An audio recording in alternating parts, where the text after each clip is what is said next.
Is it possible to make a great anime without some type of crazy fighting scenes or some type of crazy animation that's going into those crazy fighting scenes?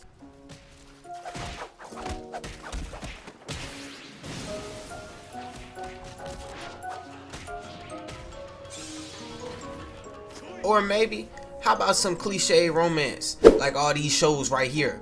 By the way, I love all these shows, you know what I'm saying? They all masterpieces.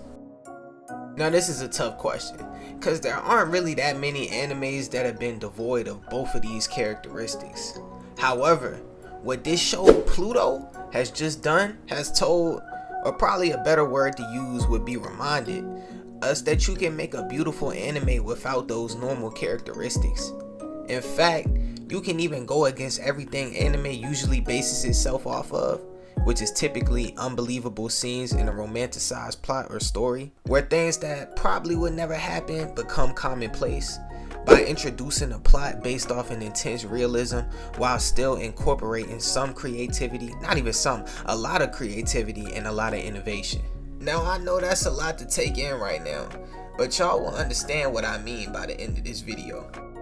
So to start off, let's talk about the guy who wrote Pluto, Naoki Urasawa.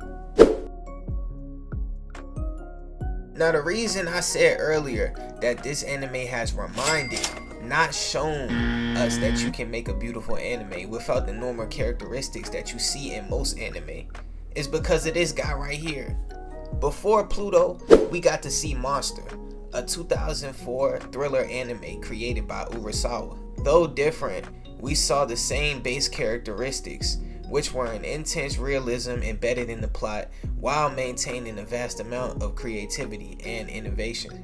Seeing that Urasawa was the creator of this anime, immediately I knew I was getting myself into something special. So I'm just gonna broadly and briefly touch on the plot in this show. I won't say too much because obviously I don't want to spoil anything, but I also won't say too little so you guys can gauge if you're interested in checking this anime out or not. So we just gonna jump straight into it. As far as the setting of this anime goes, basically this story takes place in a future advanced civilization where people are living simultaneously with robots. And these robots are basically like humans themselves in the sense that they have feelings and they have emotions. Now, for the actual plot itself, Pluto is about a lethal threat oncoming to the world's 7 most advanced robots, and perhaps maybe even a lethal threat oncoming to the entire world. After this threat kills one of the 7 most advanced robots, a robot detective named Gehi, another one of the 7, takes up the case and finds out that this threat may be more serious than perhaps anything the world has even seen yet.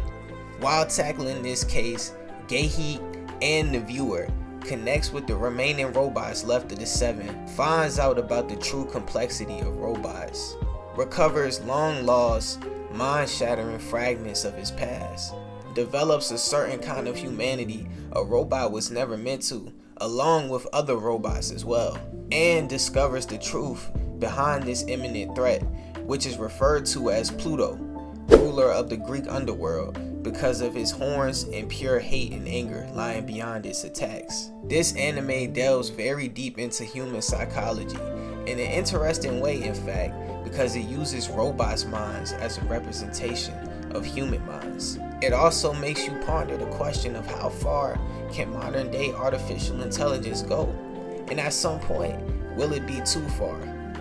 What is the perfect robot? What would bringing the perfect robot to life mean for the world? Well, Naoki Urasawa provides his own take on these questions with a very interesting and an almost very believable response. His response being this anime. Now I know that breakdown is probably still slightly vague, but again, I'm not here to spoil the show for you all. I'm just here to try to explain to you why you should watch it. This was one of the most thought-provoking, attention-grabbing, intriguing stories I've ever watched. I won't go as far as to give it any all-time anime ranking because there are so many anime I love, it'd probably take forever to figure out a ranking of all of them. What I will say though, is that this was unquestionably one of the greatest anime I've ever seen, and I strongly recommend you all to go check it out as well. So that'll be a wrap for this video. I hope y'all enjoyed it. I hope y'all have a great day, great night if it's nighttime. Hope y'all smiling, hope y'all happy. If not, I hope y'all get to that point you smiling, you happy for real. And just to end this thing off, I'm gonna just leave y'all with a little clip. I hope y'all go check this show out. I'm gone. Those are some printed images of Mont Blanc's destruction and the Lanka murder scene. The horns in both of them. What could they mean? The ancient gods of Europe come to mind. The god of death, he had horns like these. There was Herne the Hunter, who took the souls of warriors. He was called the Horned King. In Greek mythology, the Horned King of the underworld was Hades, of course. The Roman god of the dead was Pluto. The god of the dead.